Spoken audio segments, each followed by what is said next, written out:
वैसे वो कहते हैं ना, स्त्री ये जाप नहीं कर सकती, स्त्री को ये करना चाहिए, नहीं करना चाहिए, पर मैंने इसका पूरा का पूरा पॉजिटिव ही वाइब्रेशन देखा है। इससे किसी प्रकार का कोई नुकसान न हुआ था, न हुआ है, न होगा। गायत्री हमारी रीढ़ की हड्डी है। इस देश के पतन का कारण यही रहा कि हम गायत्री मंत्र की उपासना से विमुख हो गए। स्वामी जी, गायत्री मंत्र का उपासन करना क्यों जरूरी है? नमस्कार, नमो नारायण। बहुत ही उम्दा, बहुत ही अच्छा आज का आपका ये प्रश्न है कि गायत्री मंत्र की उपासना क्यों जरूरी है, गायत्री मंत्र की उपासना क्यों करनी चाहिए और गायत्री का क्या महत्व है। गायत्री का मंत्र जो है ये वेदों द्वारा प्रतिष्ठित, वेदों द्वारा इसका बखान किया गया है और गीता जी के अंदर भी भगवान श्री कृष्ण कहते हैं कि छंदों में मैं गायत्री हूं। गायत्री मंत्र जो है उसका छंद भी गायत्री छंद कहते हैं। ये 24 अक्षरी मंत्र है। ओम भूर्भुवः स्वः तत्सवितुर्वरेण्यं भर्गो देवस्य धीमहि धियो यो नः प्रचोदयात्। कोई भी मंत्र अगर उसके अर्थ को समझे बिना करते हैं तो उसका असर उतना नहीं होता। तो उसका अर्थ भी बहुत सिंपल है। एक एक अक्षर को अगर आप अर्थ से समझेंगे तो बहुत सरल है।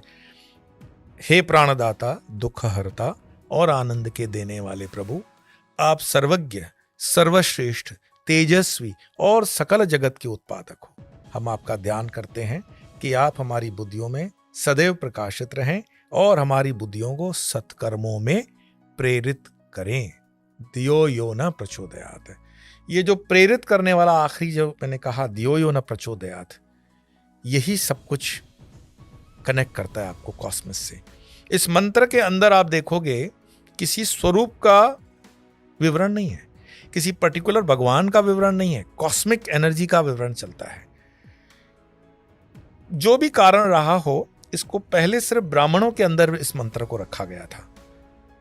मैं मुक्त कंठ से आचार्य राम शर्मा जी को दंडवत करता हूं। गायत्री परिवार जो काम कर रहा है, आचार्य राम शर्मा पहले स्वामी दयानंद सरस्वती जो आर्य समाज के प्रतिष्ठित संत हैं, जिन्होंने स्थापना की आर्य समाज की, उस भावधारा से थे। उस भावधारा के अंदर निराकार की साधना होती है गायत्री की। दयानंद जी के निराकार की साधना को आचार्य राम शर्मा ने मूर्ति में ला करके गायत्री की मूर्ति की स्थापना की और गायत्री शक्ति पीठों की स्थापना की और उत्तर भारत के अंदर बहुत बड़ा विशाल कार्य खड़ा किया अपने जीवन काल के अंदर ही। और मेरा सौभाग्य रहा कि उनके कार्य को भी देखा और उनके जो डायरेक्ट सारे डिसाइपल्स हैं उनसे रहने, मिलने, चलने फिरने का मेरा सौभाग्य रहा है। और शांति कुंज में भी मैं कई बार जा चुका हूँ, रह चुका हूँ। अद्भुत जगह है, अद्भुत तीर्थ है। जगह तो बहुत छोटा शब्द है उसके लिए। और आचार्य राम शर्मा जी की जो ऊर्जा है और माँ की जो ऊर्जा है, आप उसको महसूस कर सकते हो गायत्री में। तो गायत्री मंत्र को उन्होंने मुक्त कर दिया, ब्राह्मण के हाथ से निकाल करके उन्होंने सर्वसामान्य को देना शुरू कर दिया। कई ब्राह्मण उनसे नाराज हो गए। स्वाभाविक भी था, क्योंकि आपकी जब मोनोपोली हटती है तो नाराजगी होनी स्वाभाविक है। लेकिन इससे समाज में एक बहुत बड़ी क्रांति हो गई। क्रांति ये हो गई कि प्रत्येक वर्ग में गायत्री पहुंच गई सरलता के साथ। आजकल तो गायत्री परिवार गायत्री के कुंड भी तैयार करके हवन यज्ञ सब वगैरह कराते हैं और उसमें स्त्रियों को भी उतना ही छूट है। वैसे वो कहते हैं ना, स्त्री ये जाप नहीं कर सकती, स्त्री को ये करना चाहिए, नहीं करना चाहिए, पर मैंने इसका पूरा का पूरा पॉजिटिव ही वाइब्रेशन देखा है। इससे किसी प्रकार का कोई नुकसान न हुआ था, न हुआ है, न होगा। क्योंकि परमात्मा की प्रार्थना में क्या नुकसान हो सकता है? हमारा हेतु क्या है? हमारा हेतु तो उसी कॉस्मिक एनर्जी के साथ कनेक्टिविटी थी ना। तो हेतु बहुत सुंदर था। तो उसमें माताएं बहनें जो गायत्री में बढ़ चढ़ करके आगे आई, इससे देश में एक बहुत बड़ी क्रांति हुई। लेकिन हाँ, कुछ ग्रंथों को पढ़ने से ऐसा प्रतीत होता है कि गायत्री को कुछ शाप भी हैं। पर मैं मानता हूं, मेरे जाने, कि अगर हम उसको अनुष्ठान जब करते हैं तो उसमें उन चीजों का थोड़ा ध्यान रखना पड़ता है। प्रत्येक मंत्र के प्रति वो निधि है, ध्यासन है, उसके न्यास वगैरह होते हैं, वो ठीक है। लेकिन सिंपल सा मंत्र जपने में आपको कोई बाधा नहीं लगती है। और इस मीनिंग के साथ, हे प्राणदाता, दुखहर्ता, आनंद के देने वाले प्रभु, आप सर्वज्ञ, सर्वश्रेष्ठ, तेजस्वी, सकल जगत के उत्पादक हो, हम आपका ध्यान करते हैं, हम आपको कि वो हमें प्रेरणा दे। तो आप सोते जागते स्टूडेंट लाइफ के अंदर जब इस मंत्र का मीनिंग के साथ जपन करते हो, रटन करते हो, तो सचमुच में इसकी एक एनर्जी आप पर बरसती है।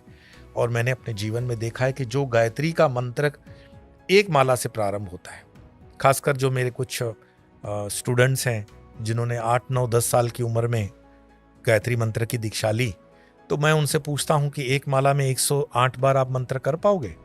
तो वो बताते हैं कि समय कम रहेगा ये, क्योंकि थोड़ा पहले पहले उसमें 10-15 मिनट पहले लगता है, क्योंकि वो थोड़ा लंबा भी मंत्र है और प्रैक्टिस से एक समय लगता है। तो मैं उनको हमेशा कहता हूं कि 54 बार कर पाओगे उसकी आधी माला? अच्छा 54 नहीं तो 27 बार कर पाओगे? अच्छा 27 भी अगर नहीं कर पाते हो तो लास्ट में 11 नहीं तो 4 कुछ तो कर पाओगे। मैं कहता हूं दिन में अगर एक बार भी आपके 3 संध्याओं में एक बार भी कर लिया तो भी उसका असर धीरे धीरे होना शुरू होता है। वो आपको प्रेरणा देता है, धियो यो न प्रचोदयात्, वो प्रेरित करता है। और गायत्री का जो विस्तार है, उसकी जो मीमांसा की गई है, वो 24 ऋषि हैं, उनके 24 जो बीज मंत्र हैं गायत्री के, आप मानो उसमें 24 ऋषियों का आशीर्वाद है, उसमें 24 शक्तियां हैं, उसमें 24 सिद्धियां हैं, 24 देवता हैं, 24 चैतन्य दूसरी शक्तियां हैं और 24 बीज मंत्र चलते हैं साथ में। तो वो मंत्र कमजोर नहीं हो सकता। और उस मंत्र को अगर आपको कोई भी इसका जो अधिकारी है, मैं तो कहता हूं गायत्री परिवार जो काम कर रहा है उसमें से ही आप गायत्री मंत्र की दीक्षा ले सकते हैं। नहीं तो आसपास में कोई भी गायत्री मंत्र के कैपेबल आपको लगता है, कोई ब्राह्मण अगर आपको देता है तो बहुत अच्छा है, इसको लेना चाहिए, इसको करना चाहिए। और 8 साल 7 साल की उम्र के बाद इसको लड़के और लड़की दोनों को दीक्षा देनी चाहिए। गायत्री हमारी रीढ़ की हड्डी है। इस देश के पतन का कारण यही रहा कि हम गायत्री मंत्र की उपासना से विमुख हो गए। वो जो 5 ग मैं कहता हूं ना, गुरु, गंगा, गायत्री, गौ और गीता। तो गुरु तो मानो कि माँ पहले आपके पास गुरु बनकर के आ गई, गंगा तो रोज आप जल का जो दर्शन करते गंगा आ गई, लेकिन गायत्री से हम चूक गए। और गायत्री से जैसे ही हम चूके तो हमने गौ का महत्व भी नहीं जाना और गीता का महत्व भी नहीं जाना। तो गायत्री हमारे एजुकेशन में भी उसका महत्व बहुत जरूरी है। आजकल जो आता है ना कि बच्चा स्कूल तो 4-5 घंटे जाता है, 4-5 घंटे दूसरे उसके क्लासेस होते हैं। ये पहले के जमाने में इतने प्रज्ञावान जो होते थे लोग, तो क्या कॉन्वेंट मीडियम में 8-8 घंटे, 10-10 घंटे, 11-11 घंटे इस तरह प्रोजेक्ट करते हुए जाते थे? नहीं, उनकी गायत्री की साधना थी। 7-8 साल के बच्चे की गुरुकुल के अंदर गायत्री की साधना, गायत्री का होम अनिवार्य था। ये जब से हमारे सिस्टम से निकला है, संस्कारों से निकला है, समाज से निकला है, तब से समाज का पतन हुआ है।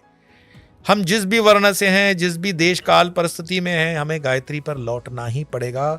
गायत्री हमारा प्रारंभ है, गायत्री हमारा सर्वस्व है। और जितना आप इस गायत्री पर थोड़ा गूगल करके देखेंगे तो आपको पता चलेगा कि गायत्री के अंदर क्या शक्तियां निहित हैं। तो आचार्य राम शर्मा जी ने जो काम किया, दयानंद सरस्वती ने जो काम किया गायत्री पर, अद्भुत काम किया। श्रद्धानंद जी ने भी बहुत काम किया इस पर। लेकिन गायत्री के ऊपर और ऋषि मुनियों का भी काफी कुछ योगदान है।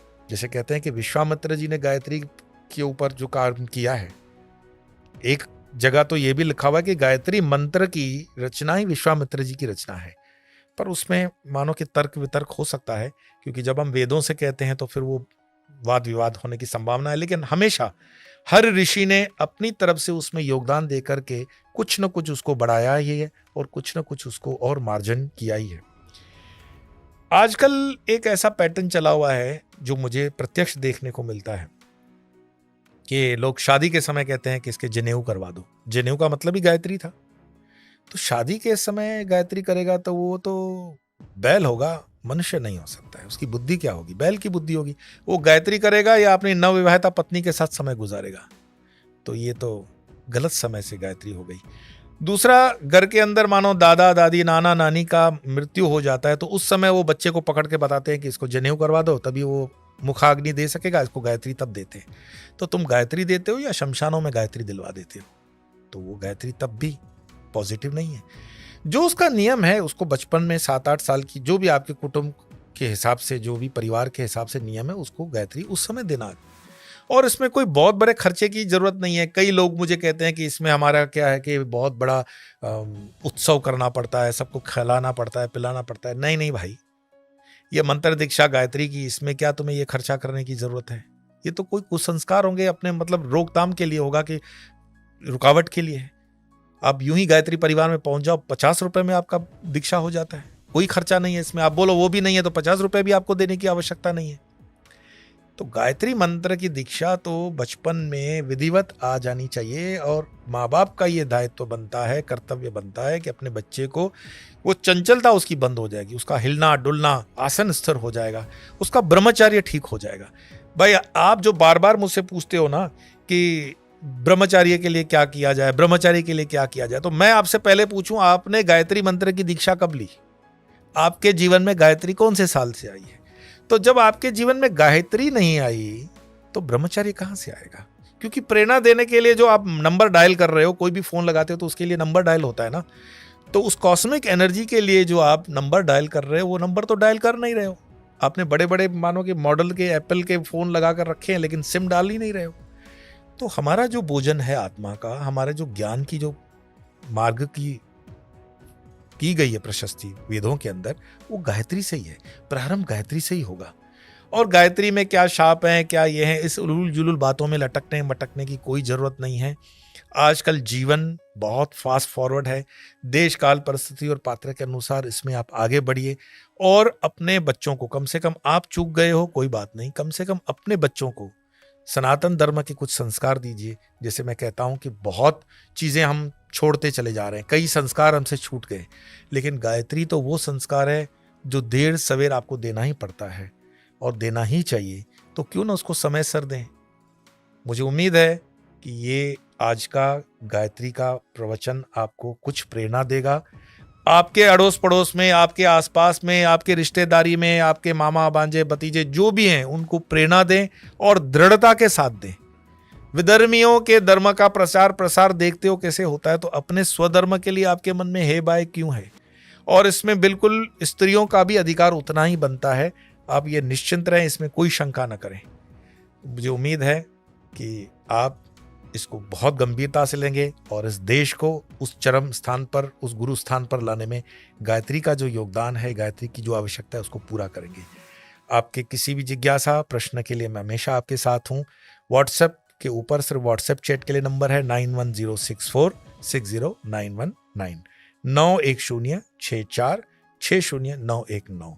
हम फिर मिलेंगे किसी अन्य विषय को लेकर के इसी चैनल पे जिसका नाम है स्वामी योग। तब तक के लिए नमस्कार, नमो नारायण।